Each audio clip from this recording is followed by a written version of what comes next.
From the fields of Otago to the world stage, one name has become synonymous with excellence, resilience, and pride. That is Suzie Bates. I never thought at school that I was going to be a paid professional athlete. The sports I felt like I'd chosen, like there was not those role models. I just played because I loved it.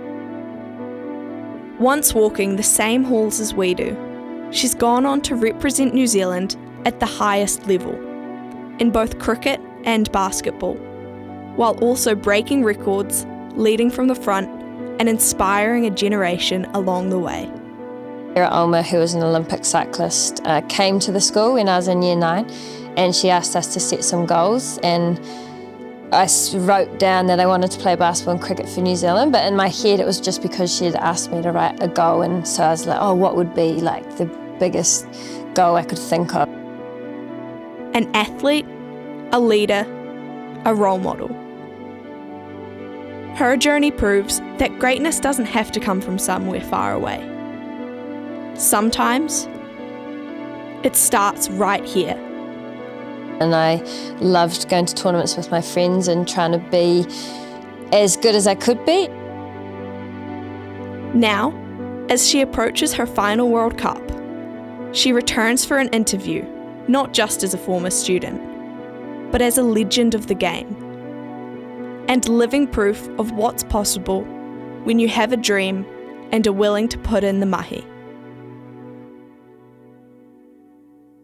Kia ora, Suzie. I'm Freya. Hi, how are you? I'm good, thanks. How are you today? I'm very good. It's nice to be back at my old school. It's been a while. And I'll do some quick would you rathers. It's a dangerous game. Yeah. Cats or dogs? I am allergic to cats, severely allergic. We had cats growing up and my partner has cats, so that's not helpful. And my sister has a dog and I love my dog, well, her dog Rocco, so dogs definitely. And you can take them for a walk. I'm not sure what cats are for. Sorry, cat lovers. Tea or coffee? Coffee, hands down, yeah. My dad is a coffee connoisseur and I got that from him. And when we got on tour, that's one of our favourite things to do is find the best coffee. Small towns or big cities? Oh, so pulling at my heartstrings here because I'm born and bred in Dunedin and I've moved to Auckland, which breaks Dunedin people's hearts. If you move from Dunedin to Auckland, you get frowned upon a little bit, but I love coming home, so I am a small town girl at heart. High heels or comfy shoes? That is a no-brainer. Whoever created high heels, ridiculous, like so uncomfortable. When we have to go to the awards for New Zealand cricket, when I put on a little heel, I'm like, can't wait to get them off. So these shoes or activewear shoes or sandals or jandals all day, every day. Summer or winter? Summer. I love the sun. I love the beaches. It's why I've avoided Dunedin's winter playing cricket all my life. But yeah, definitely a summer girl. Savoury or sweet? As an athlete, I'd like to say savoury, but I've got a sweet tooth. So when a push comes to shove, I probably go for the sweet option. Ocean or mountains? Oh, like both, like climb a mountain and then there's an ocean. But if I had to choose, oh, that's a tough one actually. No, swimming in the ocean, that cures everything. Yeah. Do you have any favourite hobbies outside of cricket and basketball? Hiking and swimming in the ocean. No, I do love getting outdoors. So whether that's running or walking or climbing mountains or getting in nature and I enjoy travelling and seeing new places, but yeah, it's often outdoors and remote places in particular. So yeah, I think when I retire from cricket, I'm going to have more time in the weekend to get outdoors and yeah, the beach and swimming. I'm not just dipping in the water. I'm not much of a swimmer, but yeah, those are sort of the things I love and doing that with friends and family. Do you have any favourite spots? I'm a Central Otago girl, so anywhere near Wanaka, Glendhu Bay in particular, but recently been up in the North Island. I love the warm beaches up there, but I went in my last holiday to Golden Bay and that's a close Golden Bay and Central Otago, two of my favourite places in the world. So I'll go Central Otago because I'm a local, but if I had to choose somewhere else, Golden Bay and the Able Tasman's also beautiful. Do you have any favourite music that you like to listen to maybe before or after a game? Olivia Dean, I quite like, and she's actually playing when we're over in the UK, so I'm trying to get a ticket.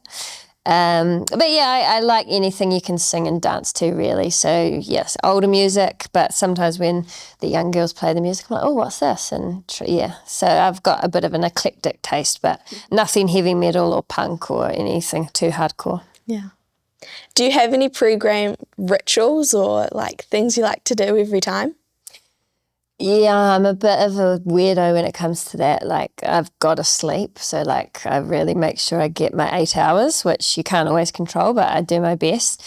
With an eye mask to black out and earplugs. So, yeah, I've always got those in, especially the night before a game. And then just try and chill, really, and not think about cricket too much until I get to the ground. But I like to play music in my room to just get out some nervous energy, get out for some exercise, whether it's a walk or the gym. So yeah, it's more about doing everything I can to just calm myself down and get rid of the nerves. And some games I have to do more work than others. But yeah, it's just trying to relax the mind in any way possible. So sort of got different things that I lean on in that space. How about any like favourite post-game treats or food?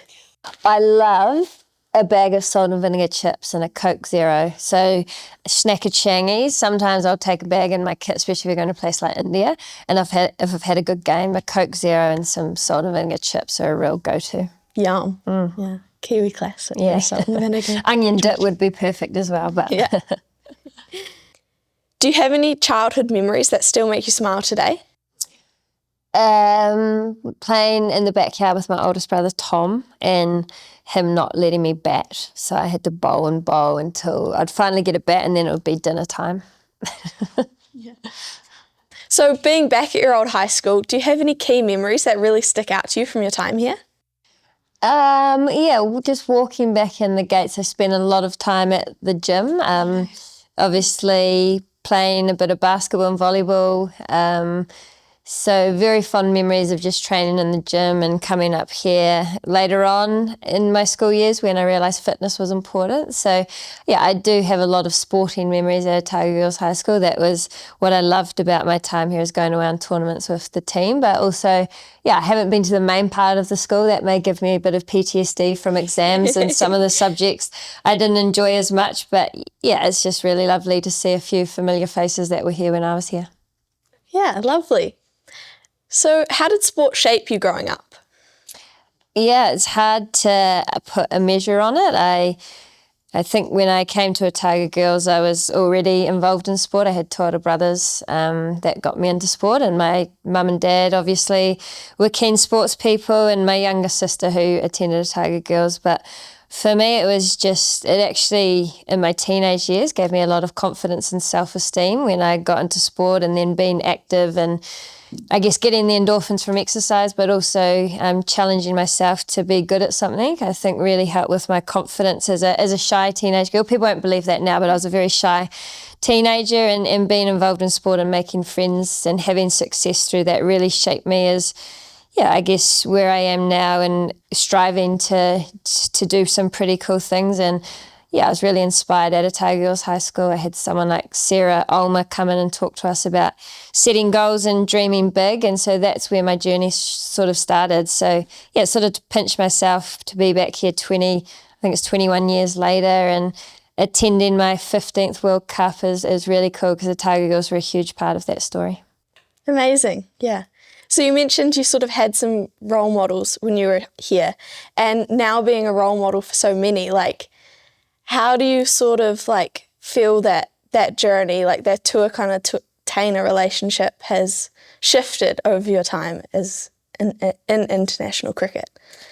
Yeah, when when you're in your own shoes, you sometimes forget that impact that you have. But when I look back to thinking about my journey and thinking about the people that inspired me, they probably didn't realise they were doing that either. And I remember the likes of Alison Shanks, who was a basketballer and went on to the Olympics, Donna Loughagen, people at school that I played basketball with here and my coaches. And so I sometimes have to sit back and remember the people that inspired me and realise you're in that position. But for me, it's always just being authentic to what I'm about, and I guess turning up to try and be the best I can be each day. And hopefully that shows other people the behaviours that it takes to be an athlete. And yeah, you kind of pinch yourself to think that potentially you've inspired others like you're inspired. But yeah, I guess you just carry on doing what you do each day. And if other people want to be involved in sport and play cricket, that's pretty cool. Awesome. So between basketball, cricket and your own personal life, how do you balance getting to achieve all the things that you want to without becoming burnt out?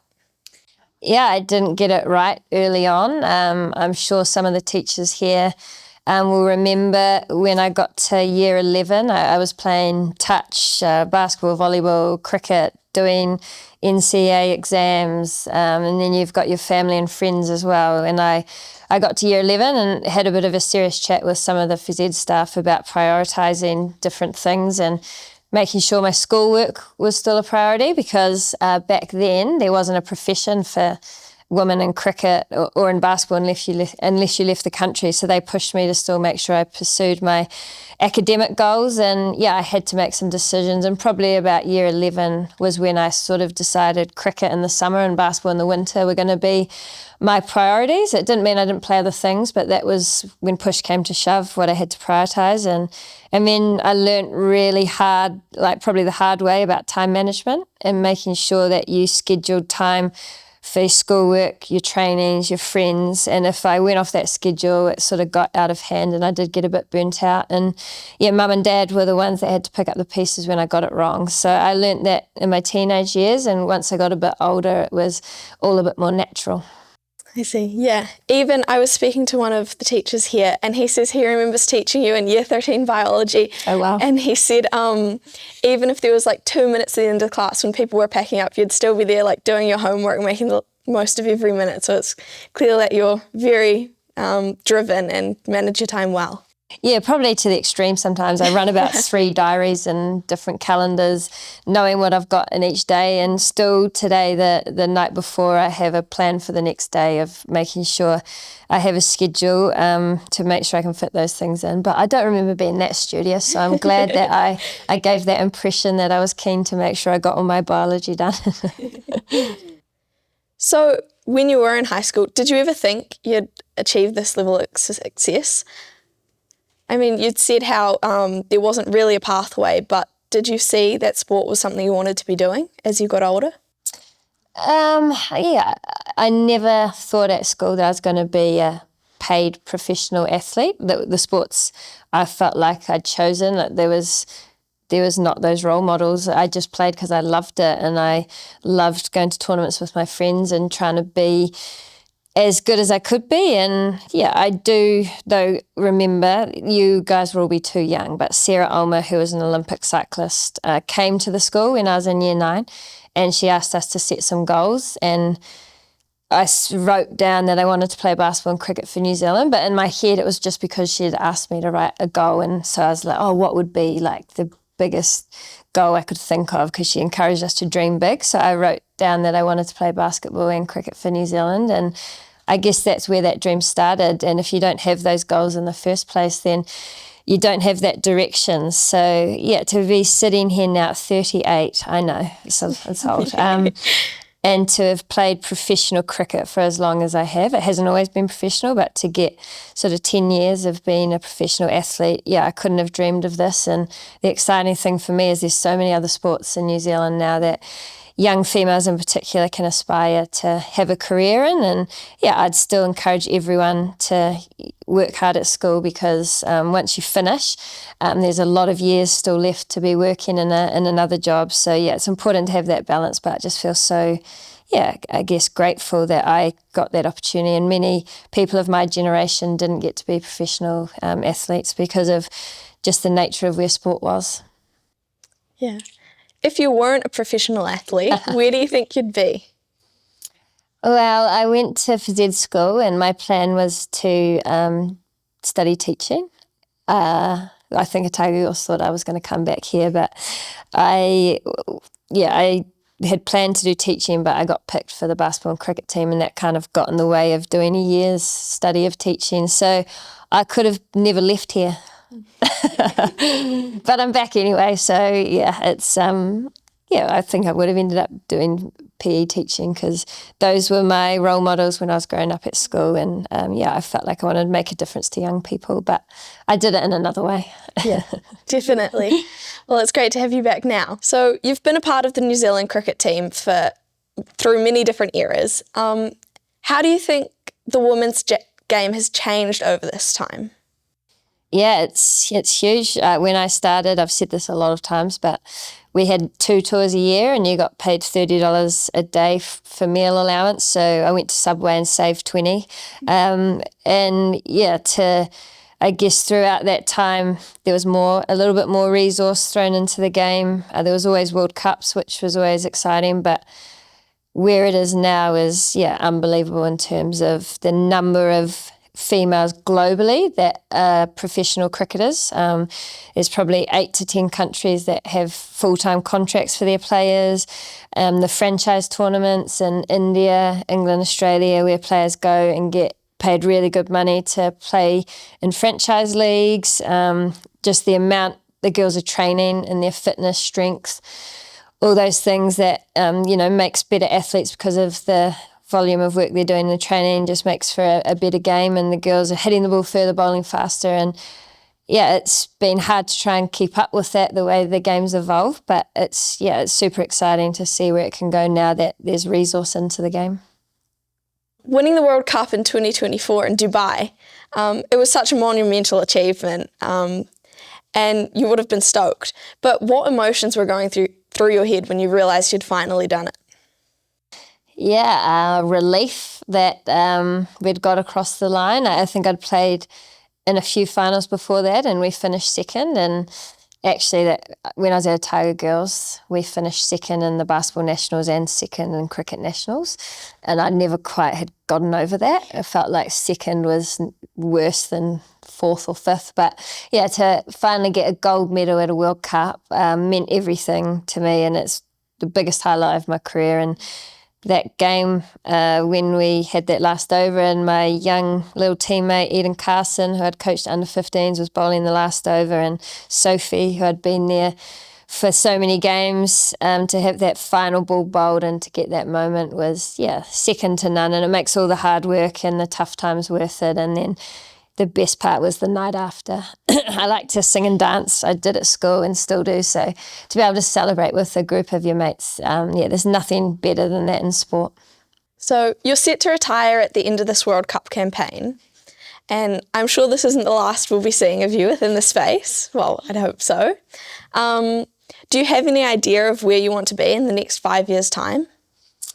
It's a tough one because I've done this for so long, and I've wanted to just keep doing it because I absolutely love it. But all good things come to an end, and I am at the end of this World Cup doing a little bit of coaching in England for a month to see how that goes. And there's a few more opportunities in that space that I think I'll give a crack. But I guess from when I started to now, the opportunities in not just female cricket but female sport are so different, and I want to just keep my eyes open and keep my foot in lots of different doors to see what opportunities are out there and try a few different things, get out of the cricket bubble for a while. But I know the passion I have for the game, I'll always have some connection with that, and through coaching as well, the people that have helped me throughout my career, I want to give back. But I've got a few things on the go, but trying to also not plan too much and see what opportunities arise. And if all else fails, I'll get back to teachers' school and come back to Otago Girls High School. If your teammates had to describe you in 3 words, what do you think they'd say?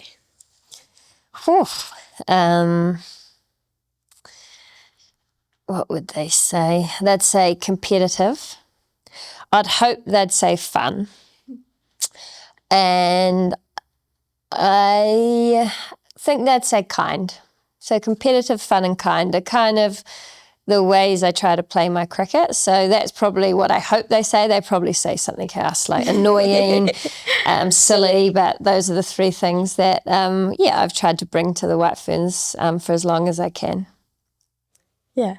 So obviously you were captain of the team for some time, and now as a more senior member of the team, how do you think your leadership sort of journey changed from when you first stepped into team versus now sort of mentoring the younger girls coming through?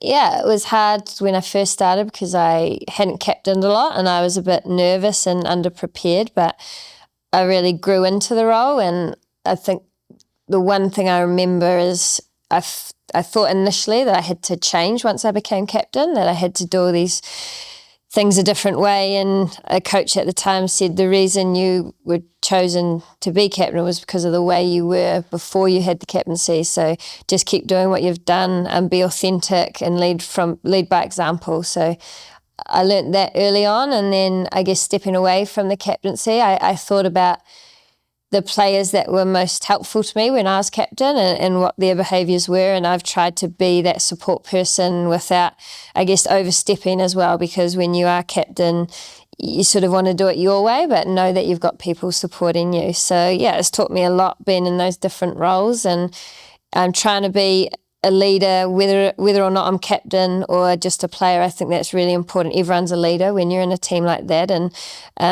it's not stepping away from the responsibility when you don't have the title and just trying to help the team get better. So I've been really lucky. When you do it for 20 years, you learn lots about people and yourself and what works and what doesn't work, and just trying to implement that. And yeah, it'll, I think, help me in later in life and other roles, those leadership lessons. And yeah, I just hope that someone like Melly Kerr gets that support, because I was really lucky with the people that I had around me, and yeah, the team's in really exciting hands. So it's just cool to see the leaders develop underneath you and them grow into those roles.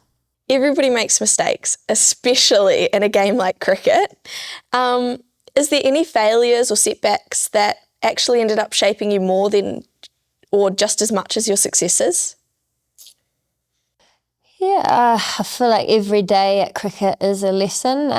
You never get it perfect, and sometimes you do really well and the team doesn't. Other days the team does really well and you fail. And I think the greatest thing about that is in cricket you really learn how to celebrate others' success as well as your own, because if you just wait for your success, it's a long career. But early on, I was really hard on myself as a player and expected results all the time. And when I didn't get them, almost was so determined to fix it. And that was a hard burden at times, because you can't control everything in cricket. And through World Cups, I remember really struggling when we lost finals, and blamed myself as captain and as a player, and thought about walking away from the game. Obviously, it wasn't that serious, but I think that made me really learn about the mental side of the game, because I felt I was only 24, 25 and I was riding this roller coaster of emotions, and it just didn't feel sustainable. So I really tapped into that mental side